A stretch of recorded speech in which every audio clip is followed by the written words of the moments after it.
Mike, coming to you at this point, and we'll kick off with our third area of discussion now, which is around, we've spoken about some of the learning, we've spoken about some of the innovations, but through all of this, there have been challenges in adapting and evolving that e-learning process. What are your thoughts and what experiences and examples can you share with us within the domain? Thanks. So I'm going to start by looking at e-learning platforms, and I think some of the challenges that I've noticed over the last year, particularly with the stuff that we've been using at Deutsche Bank, and also a very large US investment bank that I'm now working with for their interns. So, I mean, we mentioned a moment ago sort of personalization when we're talking about learning and we're talking about platforms.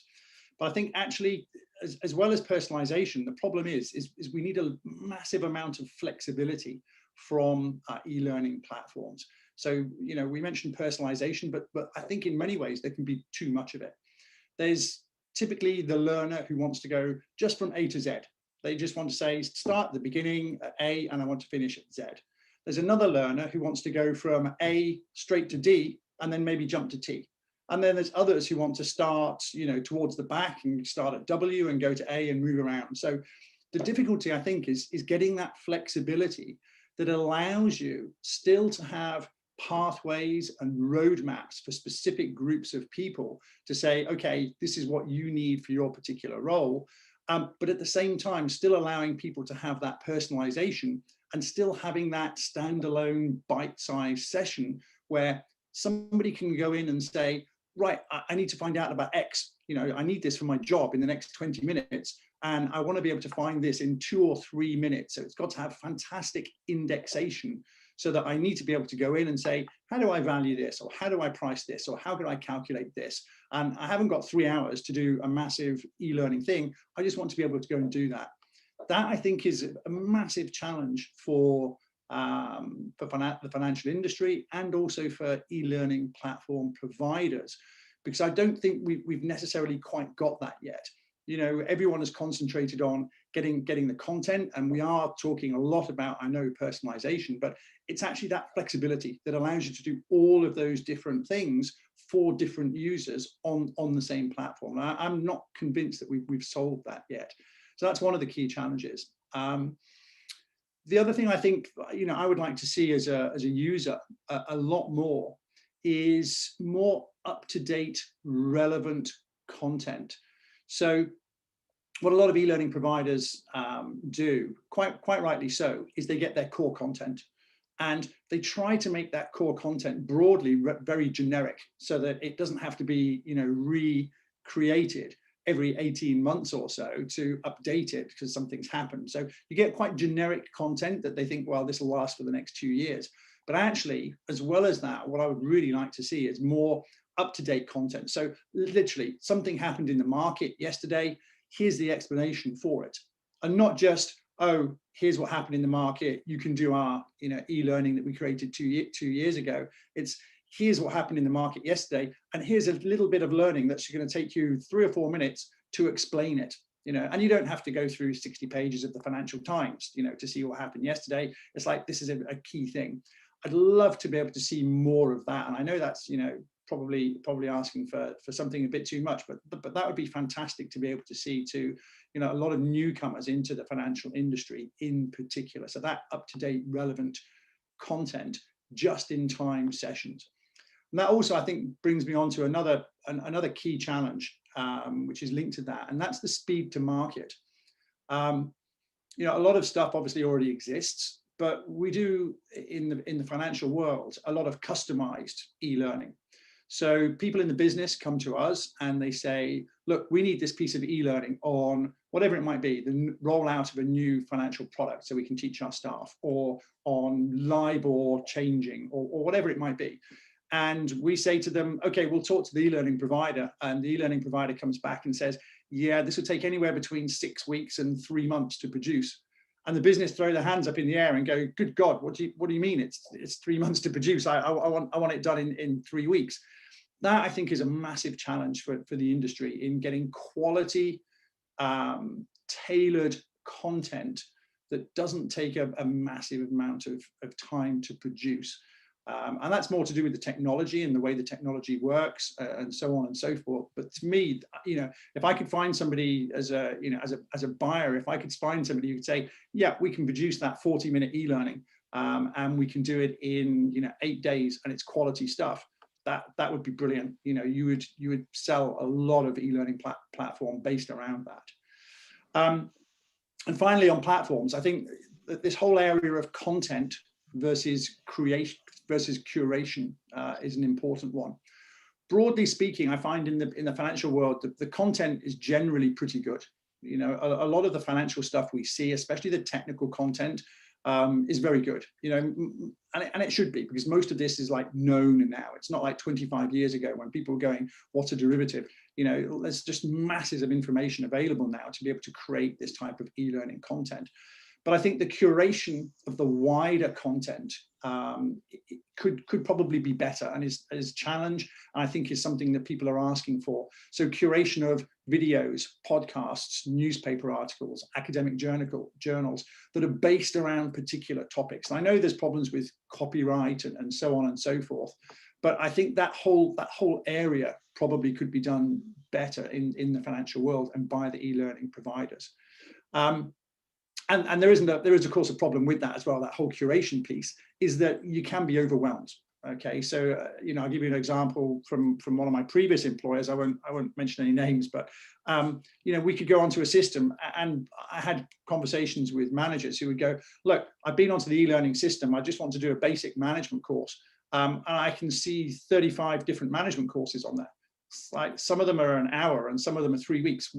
I have no idea which one to do, so I just gave up. So you can be completely overwhelmed by some of the stuff that we see in practice. So it's finding that fine line between curation and not necessarily massively overwhelming people on stuff. So those, I think, are the challenges on e-learning platforms. On the return on investment point, we've mentioned some of this already, but I don't want to go over the same things. But technically, e-learning should be really, really good at measuring return on investment. We should be able to have good data on that. And I think quite often where it falls down is more on the implementation of that. It's more a case of it seems very manual intensive a lot of the time. Data's slow, or it doesn't match what's needed. And that often, I think, is a limitation with the e-learning system being used. I hate to think of the countless hours, my staff have spent, over the last few years, actually trying to manipulate data that is, thrown out of an e-learning system on, the return on investment type of stuff, and how has the training gone, and what have we gone, and so on. Obviously, it's important, to build this in right from the very start and bake it in. But actually, that seems to happen very rarely, and we seem to end up with manual processes that take ages. And then the management are saying, "Where's my data?" And it's like, well, we're still crunching it through this Excel spreadsheet because the the LMS doesn't necessarily give us what we want. So I think that's a big challenge. When it comes to ROI, interestingly, I mean, e-learning doesn't necessarily reduce all of our costs, we found. So especially with the pandemic, for example, when we talk about the costs we've saved costs from not moving people around the world and accommodating them. But actual pure training costs, the cost of delivery, the cost of the vendor, and so on, actually that hasn't gone down. If anything, we're probably spending more on e-learning vendors than we did before.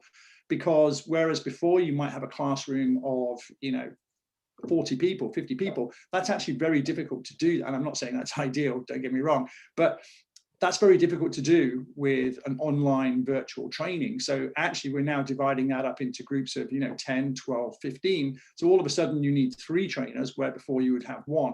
So actually we're finding we're saving money on accommodation and moving people around. That actually allows us to spend more money on training and on e-learning, which I think is necessarily a good thing. The final thing I think, just on the challenges before I sort of open it up and pass it over, is this is an evolution. We've certainly in the financial industry, we've all been doing hybrid or blended learning for some years now. So a blend of e-learning, classroom, events, and so on and so forth. What's different with the pandemic, I think, is that as well as the e-learning that is done, that's already been created and is an online piece, we're now delivering our classroom training live online. So in many ways, if you're a cynic, you would probably say what we've done is we've moved, the chalk and talk that you get in a classroom, we've moved that chalk and talk onto chalk and talk on Zoom. And so we still have a lot of all the inherent problems that we had with classroom training still need to be managed with that sort of Zoom style live virtual training. And in some cases, those problems are exacerbated. If you're in a classroom, it's easy to walk around a classroom, physically see what learners are doing on their screens, check out what they're doing and help them out. That's much more difficult to do online. So we need to think much more carefully about how do we actually do that implementation in practice. And as you said, last year it was pretty much a case of, well, this hit us in March. And by the way, we've got all of these people arriving in May and June, and we need to suddenly turn this around. I think trainers generally did a fantastic job on that, but I think that's a whole area for us to learn. And also really those particular platforms, how can we use those better to make it more of an experiential piece of training rather than the old-fashioned chalk and talk. Of course, there are some learners who prefer the anonymity of being online. They're happier to ask questions online that they might not do in a class. So there are some benefits to it. But I think it's that connection between the trainer and the learners that's a challenge, and being able to work out what they're doing on that sort of virtual online stuff. So those to me are some of the key challenges, I think, that we're still grappling with. We've got through a lot of it through, as I said, virtual quizzes, virtual games, gamification, trading simulations, and so on and so forth, and getting people involved. But I think we need sort of more ideas from the e-learning providers as to how we can take that forward. Yep, no, that was great, Mike, and I think everyone on the panel would sort of agree that the way companies are behaving based on the size and scale of the operation that they run will differ from place to place, and the solution may need to be customized further. So I'm coming to you before I go to the rest of the panel. Mike spoke about digitalization a little bit further. Talk to us, largely about how adapting and evolving the e-learning process has been at StanChart, but also, how has that impacted the changing landscape of digital learning? Okay, I think it was great listening to Mike, and I was just reflecting on a couple of things. And so from Standard Chartered perspective, the journey that we took around this was kind of ahead of times, and it was before the COVID-19. And there are a couple of interesting facts that I know where we felt that our journey needs to be more towards creating value and really shifting the whole landscape around digital learning. And I'm just kind of going a little broader because when you talk about e-learning conceptually, our mind kind of shifts only one way of learning. I am broadening this up and looking at a digital intervention. And digital intervention could be as simple as I click on the button, I get access to a coach, and I have a coaching conversation. That's the kind of adoption we are doing in Standard Chartered. So, it is really looking at the value part of it. And last year, 2018, late 2018 and early 2019 and early 2020, we implemented a learning management platform. I'm sure all of you heard about Edcast. So we partnered with Edcast, and we set up a learning platform called Discover. And Discover is precisely a one-stop learning shop. In probably addresses a couple of points that Mike raised, and I think it's really helped us building the digital adoption in a big way. The first thing, the platform is built on a AI-driven technology, which means that if you set up the taxonomy around the key things, you can actually get instant content pulled out for what's happening in the world. So it's pretty fantastic. So you just need to put a taxonomy around it, and it's like, for example, you want to know the budget in India. If the taxonomy is put in this way, you can click, you can get the budget sourced out, and you can read for it. So I think that's kind of a simple aspect of looking at a change. The other piece around the adoption perspective is, as I said earlier, is really the personalization experience. Now, through Discover, one of the things that we have really done is we looked at the content and we looked at creating a different learning version of the content. So for example, there's a topic on, say, organizational agility. If you are a learner who wants to learn by watching video, the same content you can get and learn through video. If you are someone who wants to learn by really reading case studies, you have a case study on the same topic in the same level. If you are someone who likes to just listen podcast while you are running in the morning and learn, you can do that. The content is the same. The medium is varied by the style of learning. And if you're someone who's really learned by getting involved in the work, we have created a work and learn fusion model there, which gives you opportunity to bring application into workplace. So there's some really interesting work that we are doing in terms of adoption of digital thing more broadly in the organization. The two important points that I want to kind of make here before I hand it over back to you, is one is, what we believe is that the key change that we need to really strive, and this is a journey. I mean, I don't call ourselves being very mature in this stage, but I think the journey that we have taken really is to what we call is humanly digital. So basically, the medium is digital, but you drop in the philosophy and principles of being human.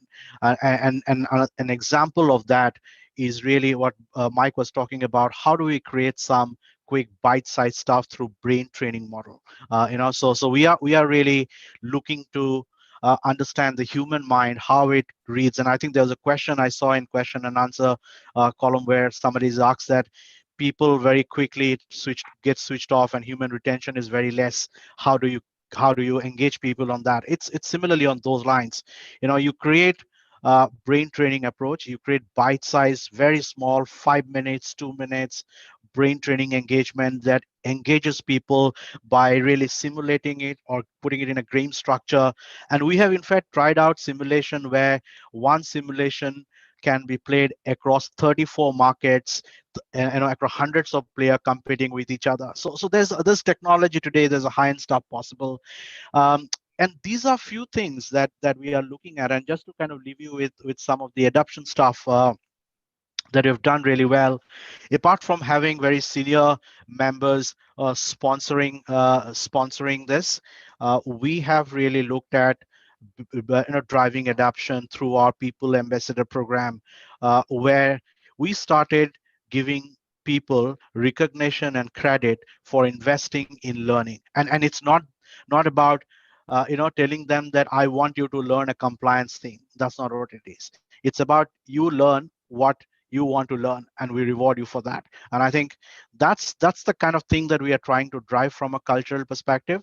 And today, out of 100,000 employees, we've got 87,000 employees who are not just active, but are multi-users of the platform in 1 year. So I think we are seeing some very positive outcome of the adoption space that we are playing at the moment. That's great, Suman. And I think the example that you shared, especially around reward and recognition with L&D, is quite an interesting topic. Rajesh, do you have any thoughts on that? Yeah, I think Mike touched a little bit on that, and also what Steve mentioned earlier. How do you sort of track the effectiveness? I think the combination of how do you track the effectiveness and also gamification is where the reward part can come in. And I see that actually that's one of the points where we could improve more in general, especially for a large banking kind of setup. Because there's, for example, for upskilling nowadays, what I do is that if people sign up, let's say, for the data sort of skill set that I mentioned, or for lean startup methods, I ask them to also bring some currency. What I mean is that, what are they going to do with it? So that you sort of create like a circle or a cycle that there is, they upskill and they learn something, but they also put it to use or effect. That means that you're getting some sort of a time commitment, right?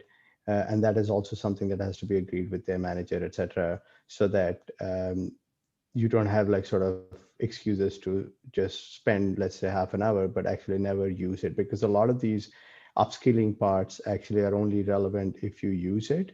Otherwise, you just do a module and it's gone, right? So, and then you also try to make sure that some way it comes in their sort of, you know, mid-year check-ins, etc., so that it's basically something that they feel that they're not doing it because it's thrust on them, and as Suman said, they're doing it because they want to get better. So we have a huge focus on what we call craftsmanship. So everybody needs to sort of focus on their craftsmanship and where they want to take it. And I think it's very good that this has all started before the pandemic, because what has happened in the pandemic is that you see an automatic uptake of this, right? So there's that much less push. There's a lot of pull now. The next stage is going to be how do we look at you know, using some of the points that some of the panelists mentioned, that you raise the bar, or you raise the game to the next level in terms of, I really liked what Mike mentioned about podcasts, and also you know, the element of different ways, and Suman mentioned about how do you make it sort of same content but different consumption formats. We haven't gone that far yet, but that would be like really ideal, because that is indeed you know, what Nikhil had started with, the personalization part.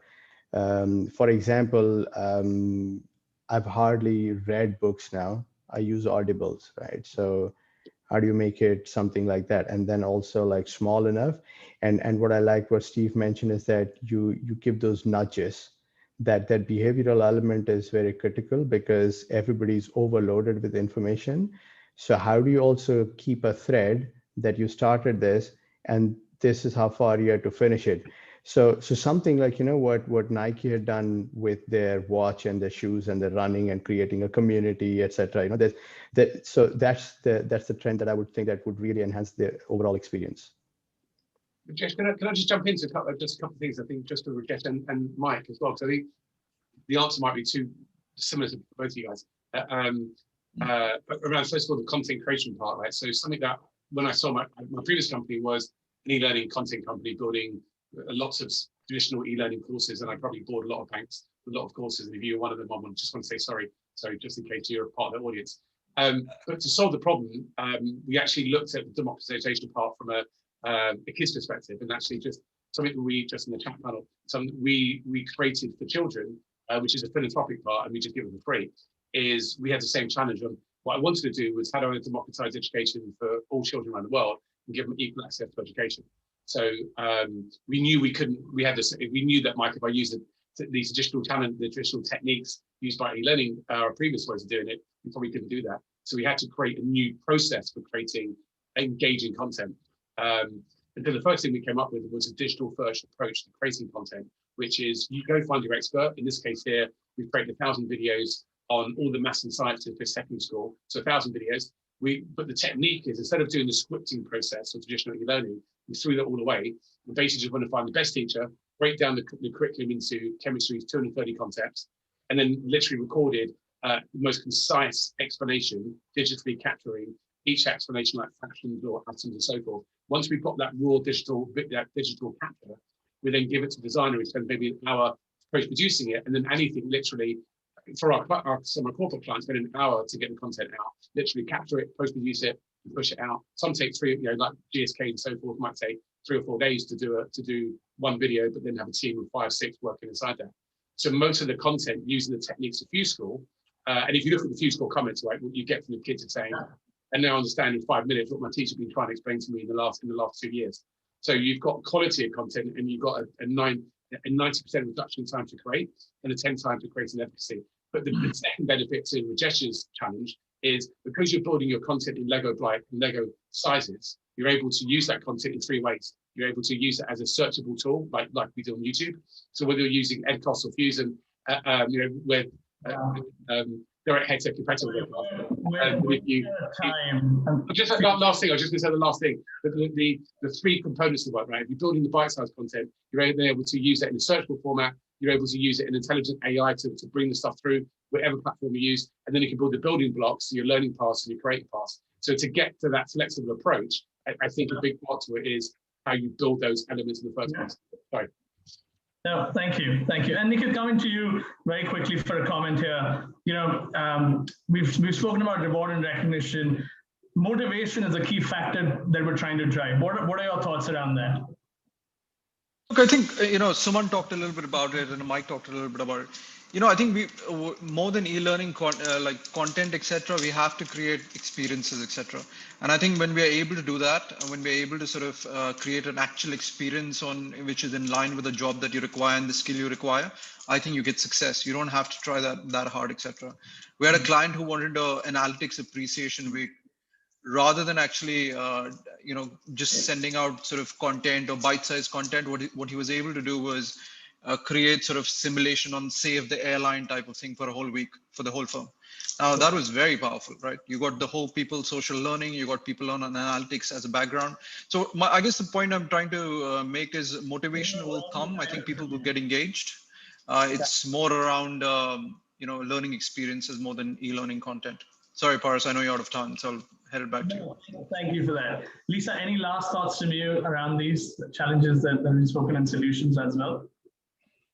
Yeah, I mean, I could probably talk for another couple of hours. I found this so interesting, everyone, so thank you. I think just a couple of things that I kind of picked out the last couple of conversations is around that kind of how we can get people to understand how they were going to use it. Really simple thing that I've seen work well at one of the organizations we work with is asking people to commit to paying it back. And what we don't mean is the cost of the course, but to share that content back, whether that's in an informal session, whether that's sharing the content. So that's something that could work.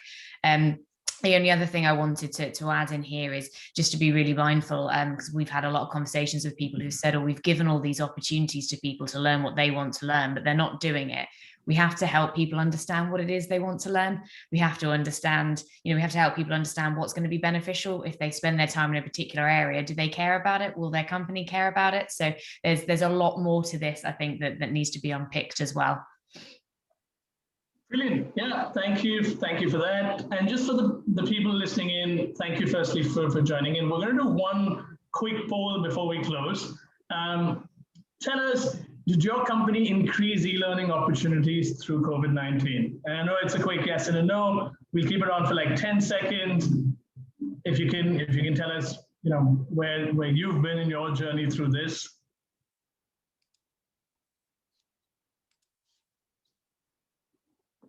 Brilliant. So we will try and close the poll now, and the results should be up on our screen very quickly.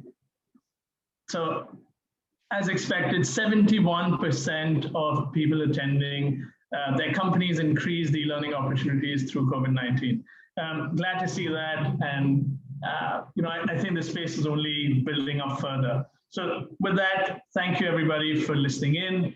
Thank you to all the panelists for taking time and sharing your advice with us today. Much appreciated. Thank you. Cheers, guys. Thanks, everybody. Bye. Bye. Thanks, everybody. Bye. Cheers.